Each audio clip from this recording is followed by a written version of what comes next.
Hello and welcome to this glance at Starship Rubicon, developed by Wickworks and published by Cheerful Ghost. I'm your host Victus. Hello everyone. And you played a fair bit of this game already. Could you give us a rundown on the basics of the game? So the basics of the game is you start with the galaxy screen, you pick one of two levels to go into, or one of three, based on either equipment stashes, weapon bonuses or civilians, or nothing if you have some bad luck. When you go in, you start at a certain portal, in the middle mostly. You have some asteroids around you most of the time, which can be different on some stages. Some stages have asteroids you can destroy for minerals, some have asteroids you can't destroy, and some actually have sort of meteor showers, so you want to watch out. So the objective when you enter one of these maps is basically kill everything. They don't all spawn at the same time, of course, to overwhelm you. It takes a little while. Sometimes there's a lot of enemies, sometimes a few, but you can see that before you go in on the galaxy map as well. You can see the type of ships you're gonna fight, sometimes, or most of the times the amount based on the icons. That's not always clear. Sometimes I go into a mission thinking it's gonna be really hard, so I take one of the civilian ships with me. And then it's just like 5 ships and then I'm done. So that might need to be a tiny bit more clarified. Yeah, some tweaking so you know what you're going into. Yes, but mostly it's fine. Alright. Also, after you beat the level, you might have noticed you have to boost through the gate in the middle again. If you just go through it, nothing happens. Which is good, because if you beat the level, all the minerals in the field get dragged to the middle. So you can just go through and pick everything up. And then just boost out. I see. So the followers are basically the NPC ships, so the ones that can join your fleet? Yeah, as you see right now, you see a little green ship on the galaxy map, with help me above it.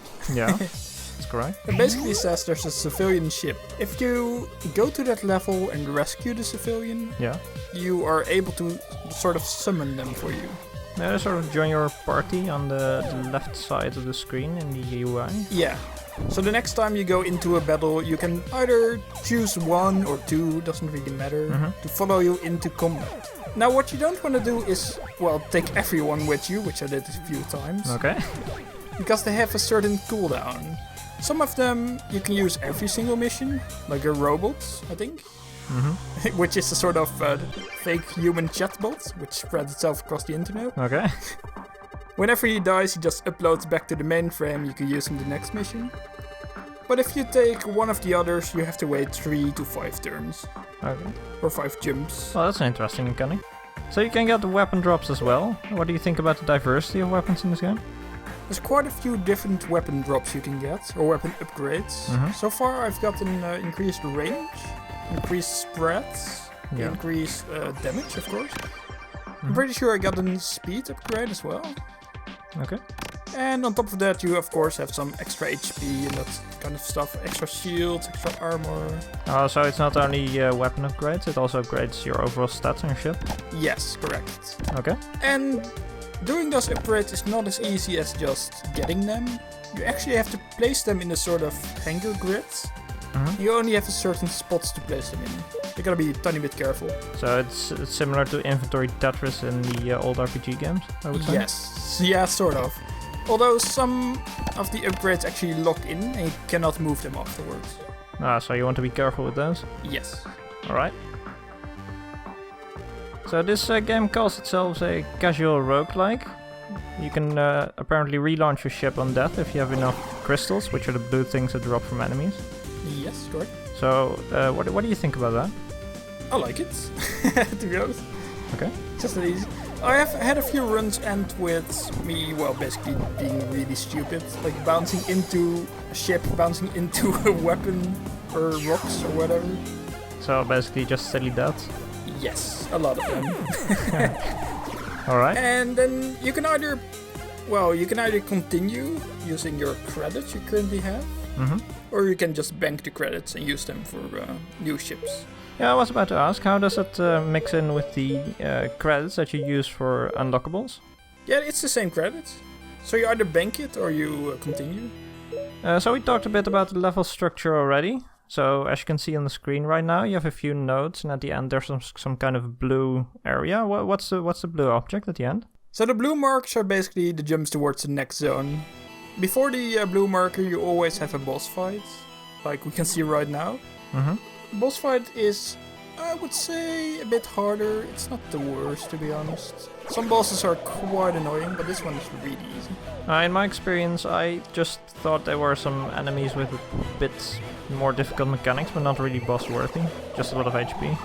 Well, the second boss is, I think, harder. Okay. And the third boss is just annoying, to be honest. I haven't gotten as far, so I'll take your word for that. Well, you can see it later. The second boss has orbs floating around it, which protect him. Mm-hmm. You have to shoot it down first. Okay. The third one takes it up a tiny bit. And you actually can't destroy anything of him.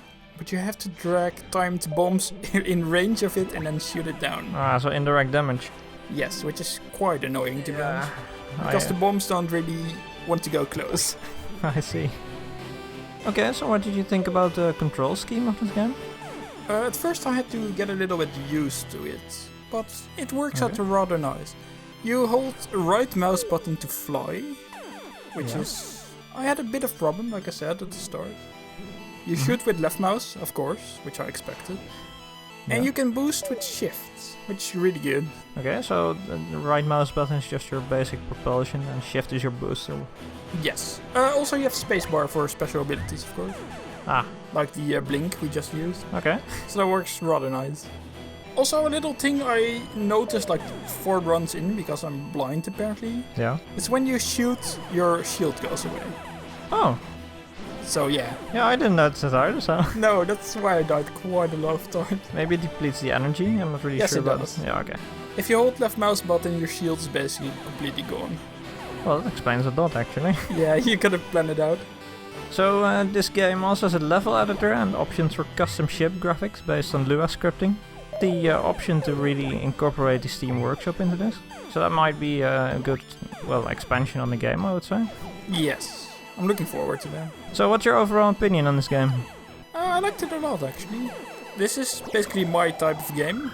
Just trying to dodge everything and shooting. Yeah, you're really into shoot 'em ups and especially roguelikes as well. Yeah, I'm a big fan of the genre. So Arwick, as a person that doesn't really like roguelikes, would you still advise this game to people? Well, yes, I think I would. It's a pretty fun game to play, and the randomized features offer quite a lot of replay value as well. And you have quite a lot of ships which you can do missions with, so there's quite a bit of variance in gameplay. Okay. Also, you had, I think, one complaint about unlocks, right? Yeah, I think they're somewhat too expensive, but I didn't really continue that far into the game, so maybe the loot, crystal-wise, increases later on. Yeah, you thought the colors were too expensive, right? Yeah, that's correct. So there's, apart from ships, you can also unlock cosmetics, like color schemes for your ship, and those are about 2k crystals each. I think they don't really belong into the unlock scheme, but should just be a cosmetic addition to your ship's design. Yeah, a fun thing I found out, by the way, there's a civilian ship which allows you to pick every color there is. So you don't necessarily need to unlock everything, just get that civilian. Well, that's a nice workaround, I would say. Yeah, it is. Alright, so that concludes our glance at Starship Rubicon, an arcade space shooter with roguelike elements. So if you're into those kind of genres, this is the game for you.